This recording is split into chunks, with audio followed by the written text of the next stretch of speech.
Ақжол фракциясының депутаттық сауалы премьер-министрінің орынбасары Көшербаевқа.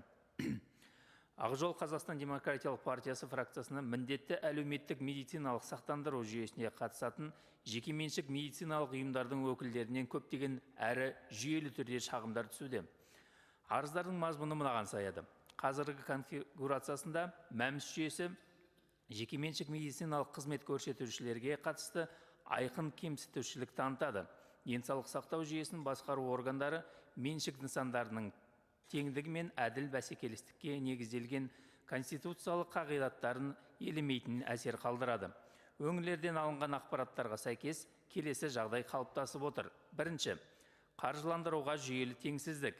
Жекеменшік медициналық ұйымдар мәмс қормен келісімшарттары болғанына қарамастан мемлекеттік мекемелермен салыстырғанда айтарлықтай аз мөлшерде қаржыландырылады. Бұл ретте олардың көрсететін қызметтерінің сапасы мен көлемі кейбір жағдайларда мемлекеттік ұйымдардан асып түседі. Мұндай жағдай институционалдық көзқарастың бар екенін көрсетеді. Екінші, санкциялар қолданудағы таңдамалық пен бір жақтылық.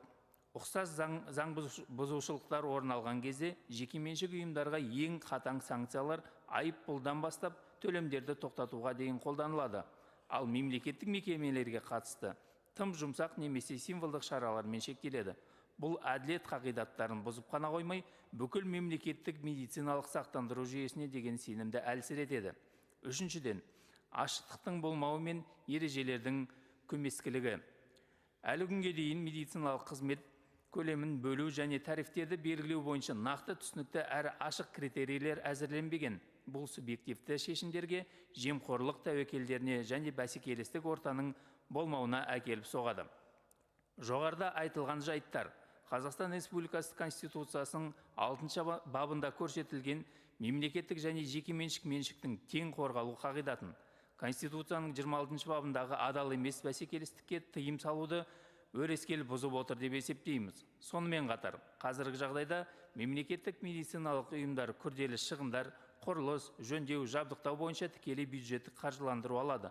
Ал жекеменшік сектор бұл артықшылықтардан айырылған және тек өз қаражаты есебінен даму мүмкіндіктерін қамтамасыз етуге мәжбүр. Сонымен қатар, мәмс тарифтеріне инвестициялық құрамдас енгізілмеген. Осының салдарынан жекеменшік медициналық ұйымдар әу бастан тең емес және әділетсіз жағдайларға тап болып отыр.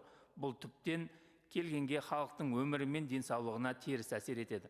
Айта кету керек, бүгінгі таңда жекеменшік медициналық ұйымдар мемлекеттік тапсырыс бойынша қызмет көрсетушілердің 60%-дан астамын құрайды және ГОБМП мен мәмс аясындағы медициналық қызметтердің 25%-ға дейінгі көлемін қамтамасыз етеді. Олардың нарықтан кетуі денсаулық сақтау саласындағы әлеуметтік тұрақтылыққа қауіп төндіреді. Ал мемлекеттік жүйе бұл жағдайға жедел әрекет етуге дайын емес. Осыған байланысты Ақжол фракциясы келесі тараптарды алға тартады.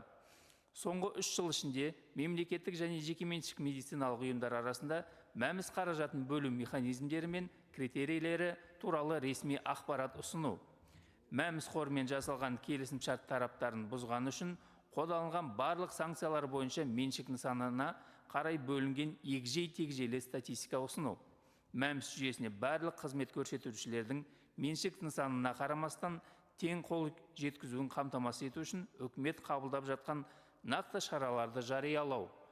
Жекеменшік медициналық ұйымдарға қатысты уәкілетті және қадағалаушы органдар тарапынан әкімшілік қысым көрсету немесе мүдделер қақтығысы фактілерінің анықталу жөнінде ақпарат беру. Қордың жаңа жетекшісі осы кемшіліктерді реттейді және жаңа деңгейге шығарады деп сенеміз. Құрметпен Ақжол фракциясының депутаттары.